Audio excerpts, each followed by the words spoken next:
In September 2020, 3 years ago, myself and Jay had a video together called the Iraqi thesis. In fact, the material was so extensive that it led to three separate videos, which were typically over an hour each. At the time, I'm sure a lot of people thought that the thesis was daft, or some that uh, took the evidence seriously. How does this stack up 3 years later? Well, that's for you to judge.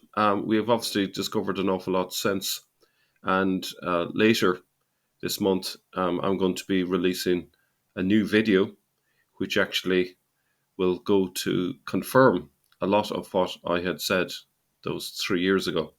So it's great when evidence um, stacks up and is confirmed by other evidence. And leave your comments after the video. Tell us what you think about the evidence. There's probably some of it that is we can throw out, but I think a lot of it does hold up pretty well.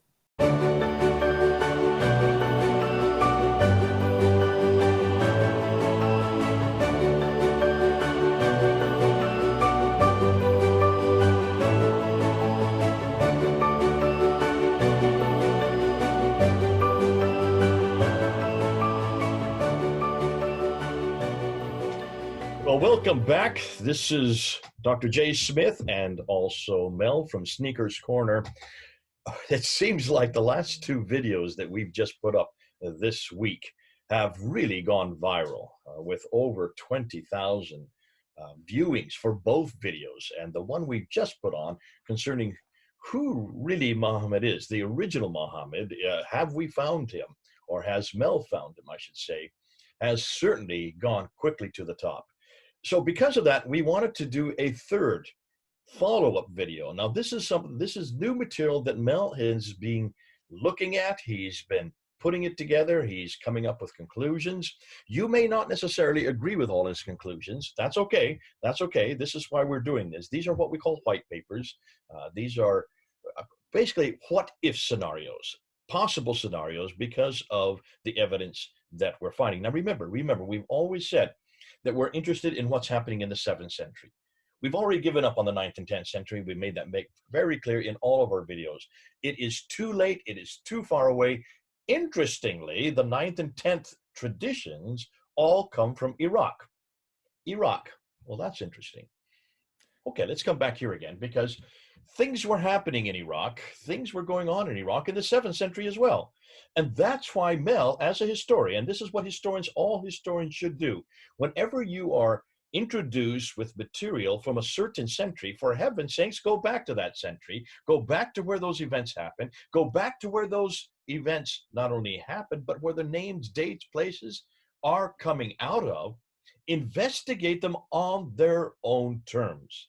Don't try to impose traditions written 200 to 300 years later onto those names, dates, and places. Try to find out what actually happened. That is the historical method, and that's what we're going to be doing, and that's what we've asked all of you to do. We've been looking at some of the comments. Mel and I are going to do some more sessions where we're going to answer your questions. Hold on, there's lots of good questions there, but many of you Muslims especially, you keep on saying, that isn't true because of so-and-so says this in Al-Bukhari and Sahih Muslim and Ibn Dawud and also Ibn Hisham. You keep on trying to bring us back to those traditions. We've said we're not interested in those traditions anymore. Are you getting it, Muslims? Everybody else is getting it, but you don't seem to be. We are interested in the 7th century, and we want to debunk what the Islam has been, or we want to debunk the Islam of the 9th and 10th century imposed onto the 7th century. We're going to keep reminding you of this. So let's now go back. I've invited Mel to come back. He's been so generous, and he has also been working enormously hard to get this material into one place, up so we can see it. He's got a great PowerPoint. I'm going to invite him now. Mel, are you there? Yeah, hi Jay. Great to be back. It's hard to believe it was 3 months ago we did the last video, even though it seems like it's just come out. But Yeah. People were saying, be careful of your bicycle tour. And I kept on saying, well, wait a minute. That actually happened back in June.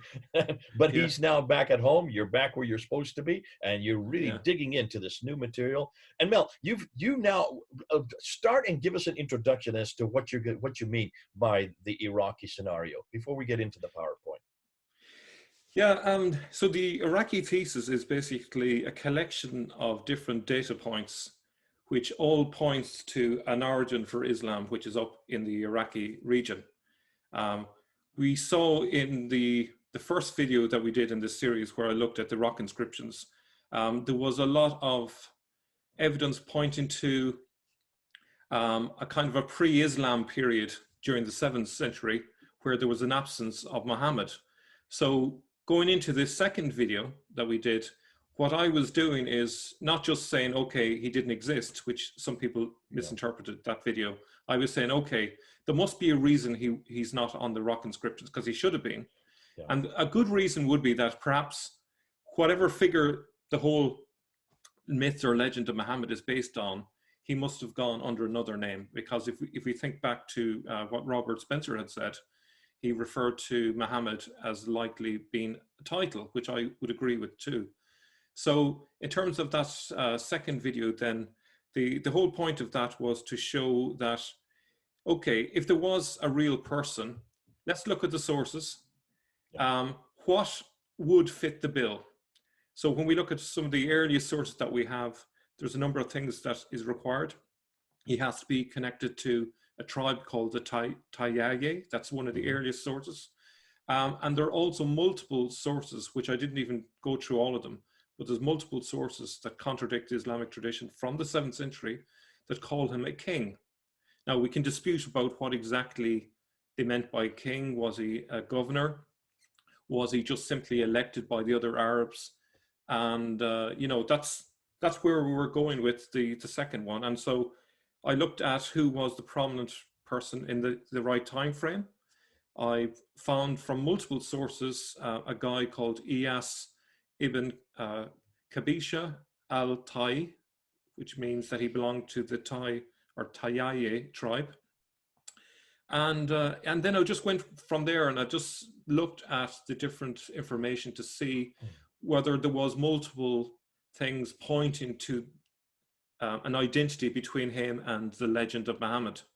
And from my point of view, trying to be as objective as possible, I felt it was a really strong case that these were one and the same person. Now, there was a viewer on the channel that pointed out that this would mean that Muhammad is a Persian proxy if all of this is true. And obviously that means that if he was, that's a huge challenge to the Islamic tradition that paints him as a really patriotic Arab. There was also another viewer who also identified his son's name, which I think was Farar, as a Persian name. So that's a double kind of whammy for the Islamic tradition. But there's a little surprise in store in our presentation today that follows up on that.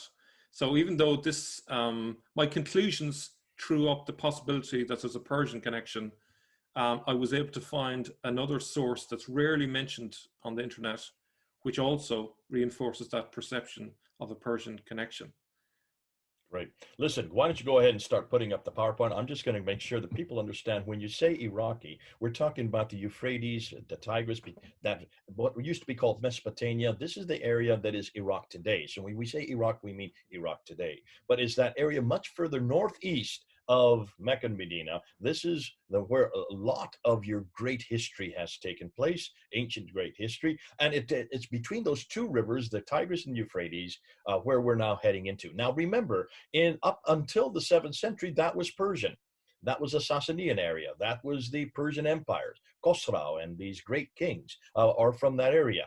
So just so people don't get confused. Secondly, we are getting lots of questions concerning what does this say about the Petran, the whole Petran narrative. We're going to be answering that, not necessarily in this lecture, we'll be doing a Q&A after this. We'll be putting up the Q&As, and we'll be taking every one of your questions, the best questions. We put together the best questions, and we will help you and unpack and show you that this does not contradict, nor does it confront the Petrin, Dan Gibson's material on the Petrin narrative. You'll see that it actually accommodates it very well and complements it quite nicely. So over to you, Mel.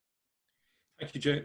So just in terms of the title, I've called it the Iraqi thesis, but there is, as you will see, a strong Persian element to this. So I may come up with a new name for this thesis later, but for now, I think it serves its purpose. So the geographical information in the Quran is consistent with a more northerly location in the Hijaz. Let's look at one example of an internal clue from the Quran for a geographical setting. So if you can see there, Surah 74, 50 to 51 says, as though they were panicked donkeys fleeing from a lion. So if you can imagine, this is a scene that's supposedly occurring in the Hijaz. Would this scene fit there, or would it fit more appropriately with Iraq? And two possible animals that might fit this would be the Syrian wild ass and the Asiatic lion. Okay, so really the possibilities with that could be, over on the left-hand side, you see where the Jordan is, where Petra is. There is Iraq over on the right, up at the top. And then there's way down south, in the blistering heat of the Hijaz, we have Mecca. So those are the three possibilities. Now, you can see there the various Arabic words that are used in that passage. Humarum, referring to donkeys or asses, and then the Arabic word kaswara, which can refer to a lion or a beast of prey. Now, the thing is, the Asiatic lion, let me just read the bit I want, became extinct in Arabia Deserta, in other words, the Hijaz, millennia ago, thousands of years ago, but it still existed in Mesopotamia or Iraq right up to the 20th century. Now, so in terms of just that first initial clue, and you know, one of the things I would encourage the audience not to view this as an academic paper, because I want you to kind of put that aside, because there's a lot of ego around that sort of thing. I want you just to view this as the notes of a detective, where we're just examining the clues and then thinking through all the different clues, joining the dots and trying to see what the picture is, okay? Now,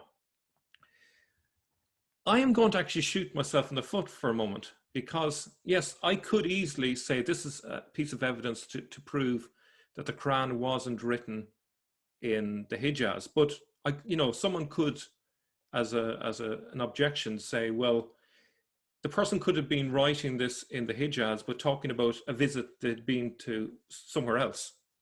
And this shows up the problem with assuming that because the locations mentioned in the Quran are in, say, Petra or Hijaz, we can't assume that that's where the Quran was written, or that's where the person associated with the beginning of Islam was from.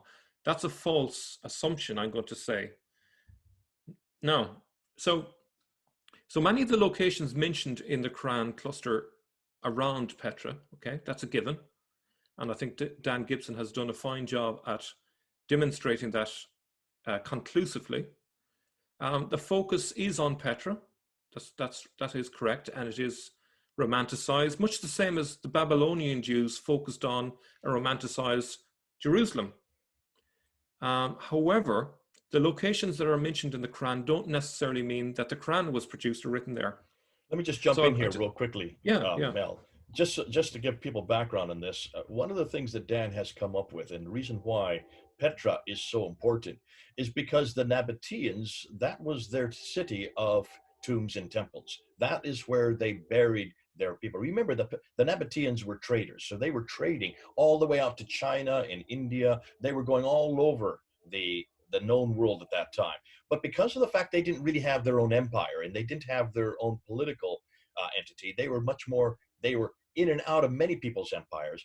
Petra then had a special focus, special, enormous focus above and beyond what we would consider today. Much like you say the Jews had a focus on Jerusalem, so did the Nabateans have this focus on Petra. That explains then why Petra became the focal point for all the temples that had a qibla. That means they had a direction of their prayers always towards Petra as well. Because this comes up in the question all the time: why would they need to be facing towards Petra? Why would they need to be facing toward the city? Because they didn't really have a political environment there. I hope that answers that, and also supports what you're saying. These two actually accommodate each other quite well. Yeah. So this theory is not really meant to say that Petra is wrong, and I don't want people to get the wrong idea. This is supplementary material to the Petra thesis. Obviously, some parts of the Petra thesis will have to be reworked to fit with this, perhaps, but that's all part of the process of looking at hypotheses and then moving on to theories. I change my hypothesis on, with every new fact I come across. So that's to be expected. But just to give you two parallels, Bram Stoker, who wrote Dracula, set mostly in Romania, while he was living in England and never set foot in Romania. The book is arguably as equally vivid there as it is in Whitby, where he had visited. So if you think about it, just because Bram Stoker even, wrote about Romania doesn't mean he wrote it in Romania. And likewise, James Joyce wrote Ulysses while living in Paris.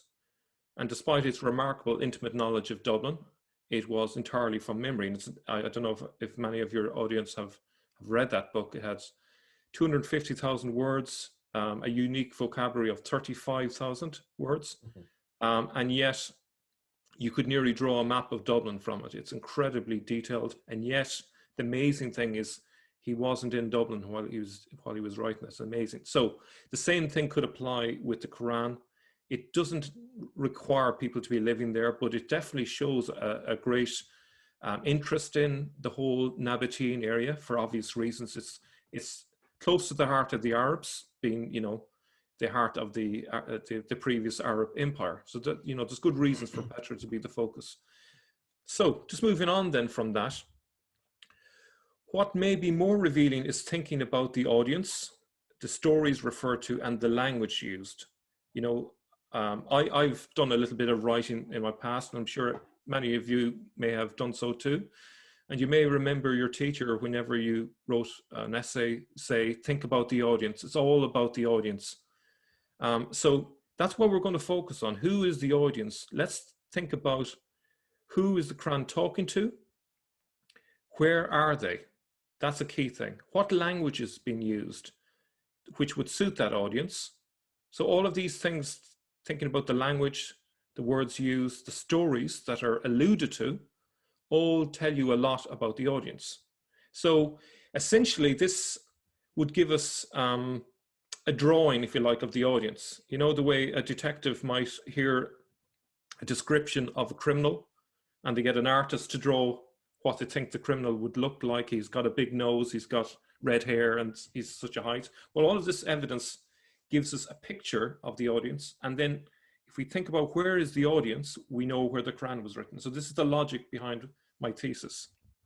Okay, so what you will probably easily see when you read the Quran is it makes allusions to stories without retelling them.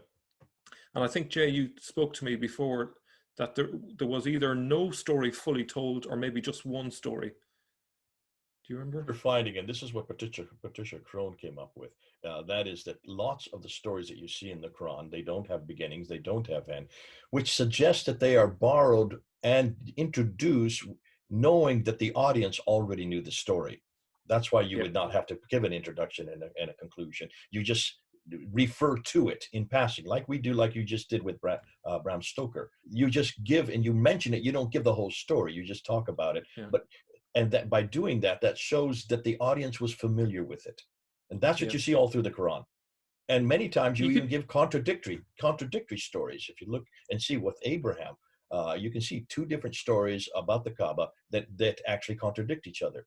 So this is typical of qusas. These are what known as storytellers, of which the Quran is fully made up of. And that's why people haven't really looked at that, because it seems to suggest exactly what you're saying here, that there's been a retelling and a retelling, but they embellish it, or they take away, or they add to it, depending on what the need is for that audience. I heard someone tell a story. It's kind of a funny story about a couple of criminals in a prison, and they're used to telling each other jokes, but of course they're telling the same jokes all the time. So eventually they get to the point where they don't even have to tell the joke to make the other person laugh. They just say what number the joke is. So one person says, it's someone says it's 2, and they all start laughing, and someone else says number 1, and they all start laughing because they remember the joke. So essentially the Quran is doing something similar. Yeah. So this presupposes that the original audience is familiar with the stories, and it also presupposes that these stories existed, and this is really important, in a language that the audience could understand. So if we know what language the stories were originally written in, that would suggest that the audience also spoke that language, because that's the way they would have heard the story.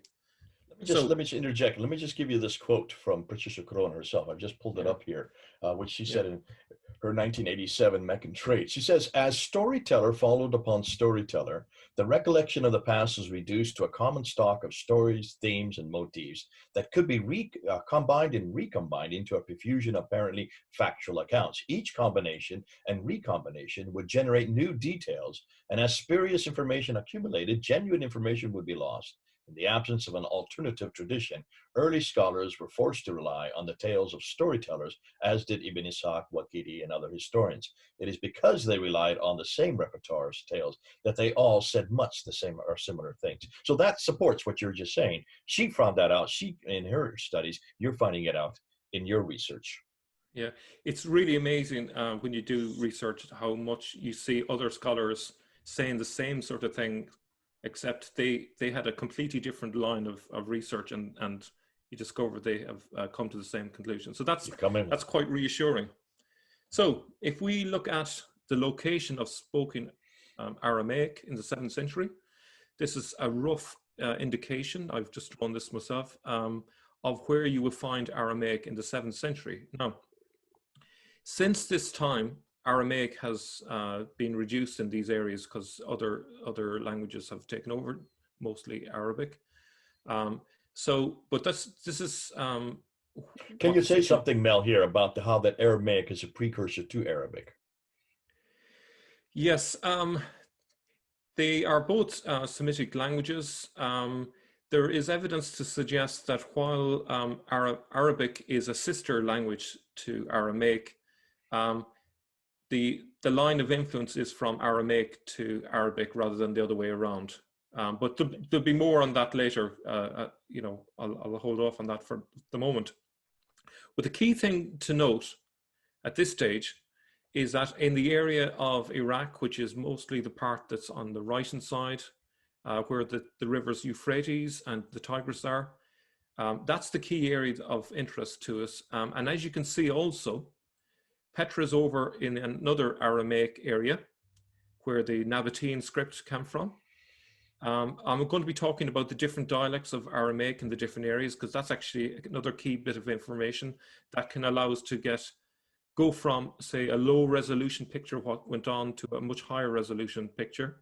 But first of all, we'll look at the lower resolution picture, and then we'll zero in on more high resolution points about this. Okay. So why is this map important? So Syriac or Syro-Aramaic stories would more likely be known to those who spoke Aramaic.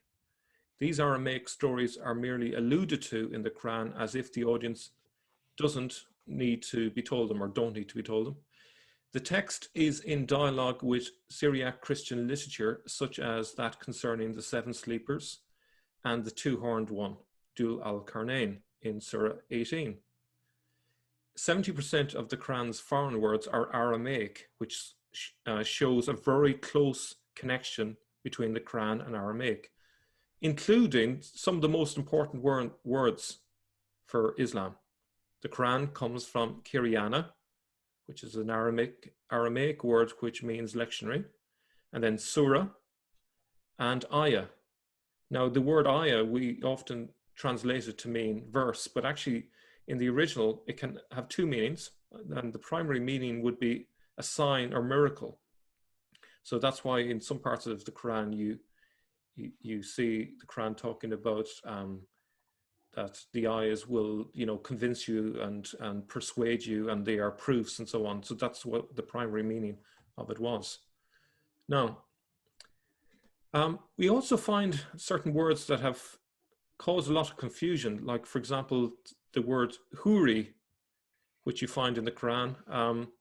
Now, Christoph Luxemburg first referred to this, really, and he came up with a theory which was often panned, which said that it related to grapes, and people thought, oh, that's a bit silly. But it actually relates, in terms of where you find that in the Quran, it relates to such things as Ephraim's hymns. And if you were to look at the themes in those surahs and compare it to Ephraim the Syrian, you'll find a very strong connection between the two. So this kind of helps us to see again this Aramaic connection. There is a very important word called tur, or tur, depending on how you pronounce it. Just that last slide. I know a lot of people. Do you want to go back a bit? Just go one slide back again to the. One more again? No, that's fine. Right there, the huris. We were talking about the huri there. Go forward now. One slide. Oh, the huri. Sorry, yeah, that one. Yeah, that one huri. One of the joke that's been going on is, if this is the case, if these are nothing more than pieces of grape, the 72 virgins that are waiting for the men in heaven will be nothing more than grapes. So you can see that this is significant as to what these women, or are these grapes waiting for them? And of course, it completely changes the scenario of what heaven's going to be like for a Muslim, if depending on how you and which word you're going to look at and how you interpret it. Yeah. Some people out there might think, oh, that's silly. Grapes isn't much of a reward in heaven. But there is a fresco that was found in the 20th century in Egypt, so right next door to Arabia. And in it, it has the figure of Abraham, a very important figure for Arabs, feeding the souls in heaven with grapes. So this is obviously symbolic of the rewards of heaven. So for later Muslims in the 8th and 9th century to misinterpret that to mean something entirely different is kind of embarrassing when you think about it. They've failed to see the symbolic meaning, and they've gone for a literal meaning based on a misinterpretation of the word. Or this is intentional. This is intentional to bring more people maybe on side, to make it a much greater reward for the men who are probably questioning, what's the purpose of doing all this? Why should we join Islam? Well, look what's waiting for you on the other end. So it could be either way but they have taken the word, and you're right. In this case, it looks like they have misinterpreted it. But particularly at a time when the caliphs were decadent, they had massive harems, and this was, viewed as the ultimate thing to have, So, yeah. So if we look then at that word tur, it's a word which occurs in the Quran. It occurs 7 times, but it isn't an Arabic word, and it actually isn't used in Arabic even today, apart from in the Quran. It's a foreign word. It is an Aramaic word, and it's not just Aramaic, as we'll see in a moment. It's actually from a particular dialect of Aramaic, which is Mandaic. In terms of the spelling, it's consistent with Mandaic Aramaic. Now, there's also some words which are Akkadian in origin, which is an ancient Babylonian language. And it is possible that they entered via Babylonian Aramaic, as Akkadian had died out centuries before. So, for example, Fahar, pottery, Furat, fresh water, and Souk, which is street, and Azawir, bracelets. So these words show up in the Quran, creating lots of problems for Muslims to try and understand what they mean. But the fact that they came into the Quran would suggest, if you look at the red circle, or well, it's not quite a circle, but you know what I mean. You'll see Babylon there, and you see where the words Tigris and Euphrates are. So that area there, all the way up to the northern Mesopotamia, going up as far as Edessa, that's the area where Akkadian had been spoken. So if those words were used, somehow that language had died out, but some of the words were retained in Aramaic in the local dialect, which was the Babylonian dialect of Aramaic. I hope that makes sense. So there isn't just one dialect across all this area. There's actually at least 4 different dialects of Aramaic around the different parts of this area. There may be more, but 4 is the ones that I've found so far. Now, the other thing is, as you can see from the tafsir, that I'm not making this up, that they didn't know what the word tour meant, and they actually had to explain it in the tafsir. Every mount is a tour, as in the Syriac and Coptic languages. So there you go. The Islamic sources are even agreeing with me that this word is a Syriac word. It comes from the Aramaic. So that they had to explain it because it's not in the Arabic language. Now, so where is one example of where the word tour occurs? Surah 52:1 begins with what tour? On the mount. The problem is that the Arabic word for mountain is Jabal, for example, Jebel Musa, the mountain of Moses. But this opening part follows the style of the Babylonian or Mandaic incantation that has a long cultural history that goes all the way back to Akkadian, 1000 BC, and even Sumerian times, 4000 BC. So I'm looking at this now from an anthropological point of view. I'm thinking about where this word was used, what cultural setting was it used, and trying to see, okay, if the Quran came from Babylon or that area. Now I'm using the word Babylon just to make it clear for people. Obviously, it wasn't called Babylon in the 7th century. It was called that in earlier times. But the word tour has been found on Mandaic Aramaic incantations. These are spells essentially that were drawn on pottery, and people have found lots of examples of these. Now, I'll just give you one example. The ancient Mesopotamian incantation series, Sherpu, says the following: my illness, my weariness, my guilt, my crime, my sin, my transgression, the illness that is present in my body, my flesh and my veins, be peeled off like this garlic, so that the fire god, the burner, consumes it today. May the curse leave so that I may see the light. Now, there was a strong culture going, if you can imagine this, going back 5,000 years in that whole area of casting spells, and spells were used defensively and offensively. So if you had an enemy, you cast a spell on them. If you wanted to protect yourself against other people's spells, you would create another spell as a defensive line. And this is like Harry Potter stuff, but the evidence suggests that this was still a strong part of the culture in that area at the time of the 7th century. So it's important that we bear that in mind. Now, here's an example of Babylonian Aramaic incantation. It's an incantation bold written in the Aramaic language. It comes from that area of Babylon, which is Mesopotamia. It's dated somewhere between the 4th and 7th century, and it's in the Bergman Museum in Berlin.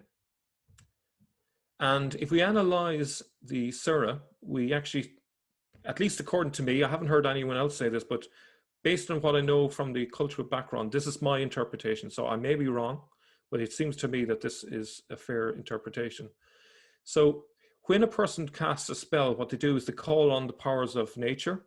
And so they refer to different objects around them, and they basically take the powers of nature to those objects, if you like. And then once they've gathered all of these occult powers, they project it in a curse towards whatever it is they want to direct it towards. And they spell out, pardon the pun, what they want to happen to the person, okay? So you can see there, by the Mount Tour, and a book inscribed in a published scroll, and the frequented house, and the elevated roof, and the seething sea. So this surah is often be depicted as more poetic than other parts, but there is a reason behind it. I would suggest that it's part of a magical formula. The punishment of your Lord is coming. There is nothing to avert it. On the day when the heaven sways in agitation, and the mountains go in motion, woe on that day to the deniers, those who pay with speculation, the day when they were shoved into the fire of hell forcefully. This is the fire which you used to deny. And then it says, interestingly, is this magic or do you not see? So that's my suggestion on what it means. Now, there is an obvious objection. This is ridiculous, Mel. You know, there are no spells in the Quran. Muslims don't cast spells, do they? They don't curse each other. Well, 3 days after I prepared this PowerPoint, I saw a very interesting tweet from someone who you might have heard of. Have you ever heard of Ali Dawah? Ali Dawah, as if to prove my point, said the following. I'm just moving these videos on my way. So for those of you who don't know who we're talking about, Ali Dawah is a very well-known, he's a protagonist from Speaker's Corner there in London. Actually, we've had lots of contact with him over the years, and he is right now, as we're speaking, in a real confrontation with David Wood and apostate prophet, along with Muhammad Hijab. So the four of them are, and this is where this tweet comes from, I'm assuming, because it's August 24th. Am I correct? Yeah. Yep. So literally just a few days ago. So this is what he says. Every Muslim should say Ameen and retweet this. May Allah cause a disease or an illness to inflict those individuals who have desecrated the Quran. May it be so severe that they never forget till the day they die and in the hereafter. Ameen. Remember this tweet. So after sharing my information about the incantations, what I discovered from lots of viewers on my channel, that actually there are loads and loads and loads of references in the Islamic traditions to the use of spells and incantations. And, you know, I find it quite disturbing. I don't know about you, but in the Christian tradition, we're encouraged to bless everyone, not to curse people. Yes, cursing is only for God. You're right. And only he can curse. We are not permitted to curse. And that's why it's very clear that we have a completely different paradigm. And that's why when we see things like this, we find it as not only symptomatic of that worldview, it's also symptomatic of their scriptures and symptomatic, as you're saying, of that which has been going on in that part of the world for some centuries. Yeah. So could the early story of the Quran reflect possibly differences over Aramaic dialects long since hushed up? So now we're going to look at this issue of different dialects. Now, if we look at volume 6, book 61, number 510, this is one that you often refer to, Jay. Hudayfa bin al-Yaman came to Uthman. Hudayfa was afraid of the people of Sham and Iraq's differences in the recitation of the Quran, okay? So there's a problem between the people of Sham, which is Syria, and those of Iraq in terms of the recitation of the Quran. It doesn't say exactly why, but Al-Bukhari says, again, we just focus on that line again, Hudayfa was afraid of the people of Sham and Iraq, differences in the recitation of the Quran. So if we analyze it from the point of view of Aramaic, it makes perfect sense. There are two separate dialects that we can identify and verify. So this is not just wild goose chase or just me just coming up with a mad idea here. We can verifiably say that there are two separate dialects in these regions, one Syro-Aramaic and one Babylonian Aramaic, okay? Now, so if we look at that text again in light of that, it starts to make sense in a way that it wouldn't otherwise. Why did the people of Shams and Iraq have differences in the recitations of the Quran? It doesn't say what language these recitations were in. It is just assumed it must be Arabic through the eyes of the 9th century. And notice the following. Uthman sent a message to Haifa saying, send us the manuscripts of the Quran so that we may compile the Quranic materials in perfect copies and return the manuscripts to you. Now, it is assumed that the people of Shams and Iraq had bad copies of the original, i.e. there were scribal errors in the text, but they could have been in two different dialects. What would stop it from happening again? Like, scribal errors happened the first time. If that's true, then they could happen again. But the other possibility is that the reason for this is that they were in separate dialects and there needs to be conformity between these two dialects. Now, the problem there is that if you choose one dialect over another, there's going to be one group of people that won't fully understand the text, whereas the other group will. So that's the problem. And essentially then it becomes a power struggle. who has got more sway, the Syrians or the Iraqis? If we assume that I'm correct in terms of my interpretation. See, I believe that before the Quran was in Arabic, there was an original set of documents which were in Aramaic, perhaps in different forms of Aramaic, and this is the background to my thinking, if people don't follow me. Can I just interject real quickly here? Muslims will come back to you on this and say, no, you're getting it wrong on this, Mel. This has nothing to do with the fact that there is a competition between two dialects up in the north. This had more to do with the fact that the Qurayshi dialect, I know you're going to get into this, the Qurayshi dialect, which is unique to the Hijaz, the central part of Arabia, is the true dialect. This is the one that Muhammad spoke, therefore this is the one that the Quran was initially revealed to in. And this is the one that would exist in heaven. That's a whole nother story. We're not getting into that. And that's why Hudayfa, when he comes and returns back down to Medina and says to Uthman, what are we going to do? We do not want to have the many different Qurans like the Christians and Jews. We must bring it back to one Quran, the original Quran, the Qurayshi Quran.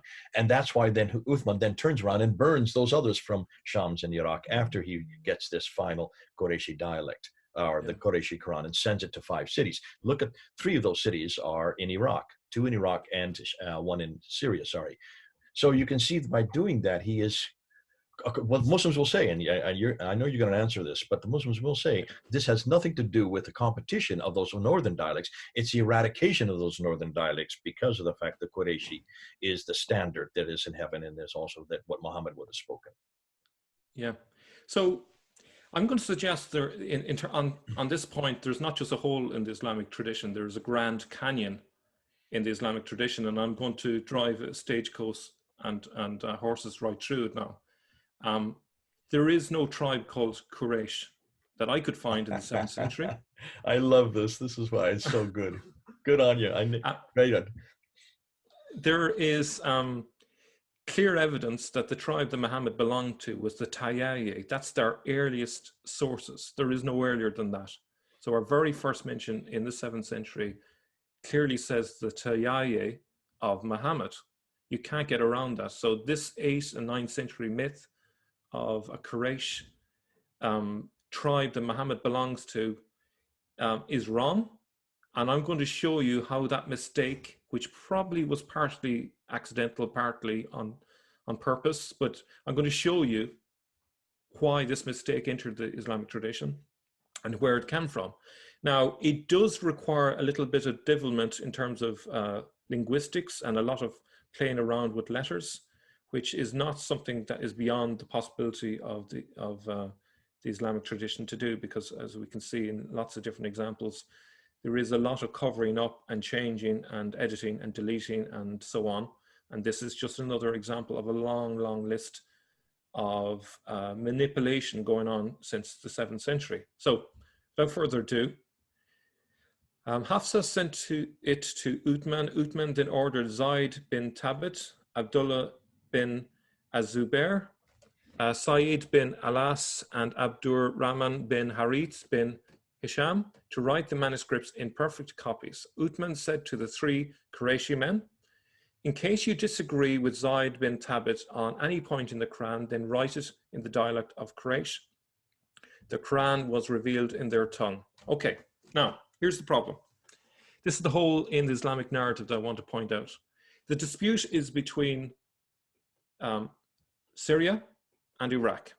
So we have 2 sides here. Zayd bin Thabit, he represents one side, and then on the other side, there are 3 people who represent the side of the Quraysh. Now, just looking at it objectively, just in terms of the plain meaning and context, you'd have to say that one of them represents the Syrian side in the dispute, and the other 3 represents the Iraqi side. That makes logical sense. Now, if we go further and think about that word Quraysh, it actually comes up with an answer. You see, the Jews referred themselves, the Jews are sometimes referred to as the sons of Israel, Bani Israeli, or Bani Israel, but they refer to Iraqis as Bani Quraysh. So when Uthman said to the 3 Qurayshi men, in case you disagree with Zayd bin Thabit on any point in the Quran, then write it in the dialect of Quraysh. The Quran was revealed in their tongue. I believe that the Qurayshi dialect refers to the Babylonian dialect found at that time in Iraq. Therefore, Abdullah bin Azubair, Sa'id bin Alas, and Abdurrahman bin Harith bin Hisham were Iraqi. They were not from the Hijaz, as later thought. And I know there are going to be people, particularly the linguists, who will say, yeah, but that's a K and we're dealing with a Q and so on. Yes, it does sound like it, but it's a different letter. So, Let me just say this real quickly. For people who jump you on that, how do you spell the word Quran today? Koran or Qur''an? Are not both correct? Mm-hmm. Exactly. So this is a non-argument whether it's K or Q. It's linguistically how you hear it, how you sound, how you say it. We used to always say all the time whenever I talked about you must keep to the 3 C's: quick, concise, yet comprehensive. Well, okay, so there's a Q in there, but it sounds like a C. So we even do that in English. So that would be a non-argument as far as we're concerned. Yeah. So the Quraysh is written in this letter in the Arabic, and those of you who are Arabic speakers will be able to tell me what it is. I've forgotten, and I didn't get a chance to just remind myself. And Cyrus is written with this letter in Hebrew. So when it says Quraysh, the original meaning is it refers to Cyrus. So the Iraqis were referred to the sons of Cyrus. Cyrus being a very famous person from centuries before, but the Jews considered him to be a very noble person, one of their heroes. If you look in the Old Testament and look up Cyrus, you'll see the Jews love Cyrus. He's one of the honorable, just people who allowed the Jews to return from exile in Babylonia. So obviously that makes sense that the Jews would call the Iraqis Bani Quraysh. So I just think what happened somewhere along the line, they hid the connection by just changing the letter. Remember, we're jumping between different dialects, different scripts. There's lots of ways in which this would happen. The linguists among us will probably say, I'm breaking all the rules here. It doesn't work like that. But I'm not entirely convinced that the people who were writing these things were completely honest at all times. There may have been a certain manipulation of the text, perhaps, that has hit it. But in any case, that's what I think had happened. So the idea that the Quraysh was connected to Iraq became forgotten as a new Islamic narrative came in to fill the holes. Now, here's another thing. I'm suggesting that there was some material that was used for the Quran and that it was originally in Aramaic. Now, the book is in Arabic now. I've never picked up a French book or a German book and read in the book, hey, this is in German, this is in French. It should be obvious. It's kind of as obvious as me saying, hey, I'm Irish. If you've heard my accent, you would know it. But for the Quran to say, hey, I'm in Arabic and do 10 times is a bit peculiar. And whenever I see something peculiar, that makes me investigate a little bit deeper. So as you can see here in the examples, it keeps saying over and over, it's in a clear Arabic language. This book is a confirmation in the Arabic tongue. If we had made it in a non-Arabic Quran, they would have said, do you notice this is the other side of an argument? If someone is saying is, if we did this, then blah, blah, blah, what they're really saying is, you're accusing us of making it in a non-Arabic language, and then they're trying to justify why it is in Arabic. So even just looking at the text, it's hinting that there was something before it connected to another language. Now, one objection might be, well, yes, there's a few foreign words in the Quran, and that would explain why it keeps saying, no, this is in the Arabic tongue, but maybe there's more to it. Maybe it originally was in a different language, and the people at the time that the Quran was written are dealing with people saying that this is silly. We know it was in Aramaic before, so they have to try and defend the book against those accusations. So as I said, the Quran affirms 10 times that it is in Arabic, but In the Arabic itself, the word that's used is Arabiya. The Arabiya tongue can simply mean the Western dialect if we look at its Aramaic meaning. The Aramaic word Arabiya means Western. Mandaic is a dialect of Aramaic typically found in Persia, which was closely related to Babylonian Aramaic and could easily be confused with it. Hence the likely need to reiterate, no, this is written in the Western Aramaic dialect, not the Eastern. Boo hiss, you know. Mandaic Aramaic was spoken and still is spoken in Kazakhstan in Iran.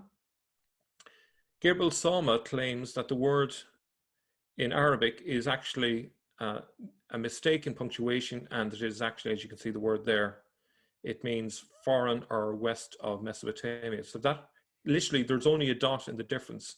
So he would suggest that originally what was there wasn't the word Arabic, but actually it referred to the Arabic tongue, which when we say tongue rather than language, what we were talking about is the dialect. So it's saying this Quran is written in the Western dialect, not the Eastern dialect. That's essentially what people like Gabriel Salma has said.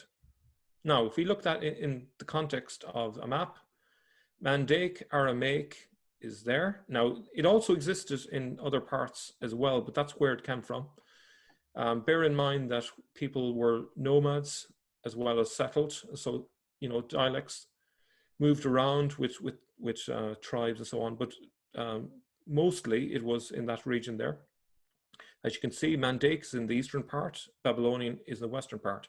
So if we assume that the Quran was written somewhere in Iraq, and it has maybe some words in Mandaic Aramaic, perhaps they were borrowed, people might have said, oh, is this Mandaic Aramaic or is this Babylonian Aramaic? And the writer of the Quran or writers are saying, no, no, no, this is Western Aramaic. Now, Mel, I'm going to jump in here at this time. I see now that we're coming up to an hour or just a little over an hour, and we really want to make this into two different segments. So what I'm going to suggest is we wrap this up, this first section up, and try to give an overview of what you've just said. And then in the next episode, what we're going to do is then move on from there and look at the audience of the Quran. Who is the people exactly, and why is it significant when we look at the Mesopotamian area, this area in the eastern and northeastern area of the Tigris and Euphrates? Who are these people that the Quran's speaking to, and why is that significant when we unpack the Quran today? So let's do a quick overview of what we've already done, because you've done something I think that's unique, and you've done something that I don't think anybody else has really done before. What you've done is you said, let's go back to the Quran and let's look and see what languages it's been used. And you started out by looking at the Asiatic lion in chapter 74, verse 50 to 51. And you said, if you look at this Asiatic lion, you notice that there is no lions in the Hijaz part of Arabia, in Mecca, Medina. They just don't exist. But they do exist up in Iraq. They do exist in the Euphrates Valley. In Iraq, we're talking about the Mesopotamia. We're talking about that area between the Tigris and Euphrates rivers. This is where the civilization has been growing for centuries. This is the center of many of the archaic dynasties and civilizations. And so it stands to reason then that we need to look at that area. And then you go on and continue to say that when you look at the Quran, you will see that almost much of the Quran fits that area in Iraq, not Arabia, not the Hijaz. Now, it doesn't mean necessarily that the authors have to have lived in that area. I mean, you did bring up this supposition that someone could have been living in Medina and have traveled and seen Asiatic lions. True, that's understandable. But you're going to get in much more depth than that by showing, yes, but let's don't just look at lions. Let's look at some other, and let's look and see where that Arabic came from. The language itself comes from the Aramaic. And you talk about Aramaic is the kingpin. Why do you say that? Well, take a look at the foreign words in the Quran, and you say that 70% of the foreign words are Aramaic. Now that should ring a bell right there, and that should really get people's attention. If 70% of the words are Aramaic, then that suggests to me, and I'm hearing what you're saying, that should suggest to anybody listening, that good bit of the audience, the good bit of the language that was used, a good bit of the Quran when it was first written down was probably written in that language, and that still retains those words today. You gave it two examples, especially one of the huris, that are in especially chapter 55 and chapter 56 of the Quran, these women who are there to wait upon the men in heaven. And then you say, hold on a minute, in the Aramaic, you referred to Luxemburg's thesis on this. In the Aramaic, this word actually means grapes. If that is the case, then those later traditions that now take and unpack the Quran and comment on the Quran have introduced this idea that it is women, these virgins, perpetual virgins, where in reality, what's waiting for those who die and go to heaven are these grapes. And you gave the great example antecedent to that with Abraham holding the grapes. And you also refer to chapter 52, verse 1, and the word tur, which are the mountains. But that's an Aramaic word. Jabal is the word in Arabic. It has become such a problem that even the commentators in the 10th century, remember in the 10th century now, we're talking about Al-Tabari and others, they have to explain what tur means because it's a foreign word that makes no sense. And why? Because this word is actually a Coptic word. This word is an Aramaic word. This word is from those in the 7th century. Again, which supports the notion that the Quran itself is talking to that language, is written in that language, and not what the later traditions want to impose on them at the Arabic. And then I love what you do is you go to Al-Bukhari, one of our favorites. Of course, it's the only place you can go to find out how the Quran was written. It's the only place that Muslims could go to find out how the Quran is written. And you go to volume 6, hadith number 509 and 510. We've referred to it quite a bit, but what I love is how you unpacked it. You unpack a lot of different than I've ever unpacked it. I've always assumed that this whole conflict that's going on at the time of Uthman in 652 is because those Iraqis and those Syrians, those naughty Iraqis and Syrians do not agree with the Qurayshi dialect. And that's what the whole conflict is about. And that's what Dr. Shabarani's been talking about. That's what all the Muslims are saying. This is nothing more than trying to bring the Quran into that great Qurayshi dialect. That's the Qurayshi dialect that exists in heaven. That's the Qurayshi dialect that was revealed to Muhammad. That's the Qurayshi dialect that Uthman spoke. And that's the Qurayshi dialect that Zayd ibn Thabit, along with the 3 others, all who spoke Qurayshi dialect, that's what they're supposed to write it in. But then you brought up a really interesting point. Hold on a minute. Why would there be conflict? Why would there be any disagreement? If you have any disagreement, write it in the Qurayshi dialect. What Qurayshi dialect you're saying? Now, this is lovely. This is why I love what you do, Mel. You love to work with many different things. You're not only looking at places and events, you're also looking at language. And the language you're looking here, you're looking at that word Qurayshi, and you're saying this could also be the Banu Qurayshi. The Banu Qurayshi are the... What the Jews called the people of Iraq. So it's the Jewish term for the people of Iraq. There you go. So that's Iraq again, replacing it back again. So this is fascinating. If this is the case, then you can see exactly that the language now supports the environment, which supports the place and supports the time. The time is right, because at this time in the 7th century, they would still be up in Iraq. We haven't yet, remember, we haven't yet found out about Mecca. Mecca is not even found until 727. That's another 100 years later. We don't know of any place called Mecca. There is no mosque facing Mecca at all until 727. The first recording, the first record of Mecca, the word itself is not till 741. That's well over 100 years later. So this would make sense that this Qurayshi, if this Qurayshi word is a word that existed in the Hijaz, then why is it we don't see reference to it? There's no reference to it at all. But it looks like it's a deformation of what they're referring to, the people they're referring to. Again, in the Euphrates, the people who are from Iraq, by the Jews. This has been terrific. So now we're showing that the language is much further north. The language, even the words, even the internal references, 70% of the internal references in the Quran do not fit the Hijaz, do not fit Mecca, Medina. They fit much further north, in this case, the Mesopotamian area, the Euphrates Valley, the Tigris in the Euphrates Valley, where what, as you've been saying, Muhammad actually comes from what the previous episode. Good. We're going to end it there. This has been terrific, Mel. Thanks for coming on board. I just love the way you think. I love the way you research, and I love the fact that you're bringing up stuff that's actually bringing it all down to the same narrative, and that is, folks, when you look at history, history tells us a different story than what the traditions are. Be careful of the traditions. They're written too late by people who don't know what happened, did not look at history, did not go to where the events happened, did not even go to, in this case, to the language, didn't understand the language, nor these words. Make sure you always, when the claims you make, that you can support it and source it. Mel has done that today. God bless you. Thanks for coming on board, Mel. Can't wait for the next episode. They'll be coming up next. This is Jay and Mel. Over and out.